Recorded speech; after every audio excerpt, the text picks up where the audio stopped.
మెంటాడ మండలంలోని జైతి గ్రామంలో వెలిసిన శ్రీ విఘ్నేశ్వర భ్రమరాంబిక సహిత మల్లికార్జున స్వామి దేవస్థానంలో ఆధ్యాత్మిక ప్రాధాన్యతతో ప్రసిద్ధి పొందింది.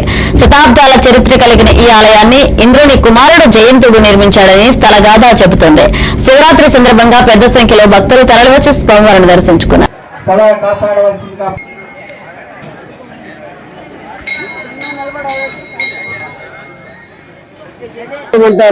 ఈ ఆలయంలో పరిసర ప్రాంతాల్లో ద్వాదశ జ్యోతిర్లింగాలు కూడా ఏర్పాటు చేయడం జరిగింది.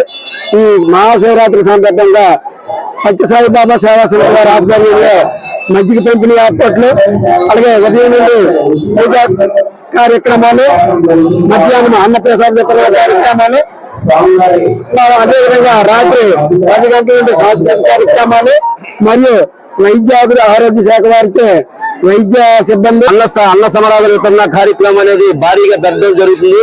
భక్తులు ఎక్కడి నుంచి వచ్చినా ఆకలి అని అలమటించకుండా అన్నం తిని స్వామివారి ప్రసాదాలు స్వీకరించి, అలాగే నైట్ టైం జరిగే సాంస్కృతిక కార్యక్రమాలు, పూర్వారుద్రం పూర్వార్చనం కార్యక్రమాల్లో పాల్గొనే భక్తులు కూడా ఎటువంటి ఇబ్బందులు వసతి మార్గాలు కల్పిస్తున్నాం.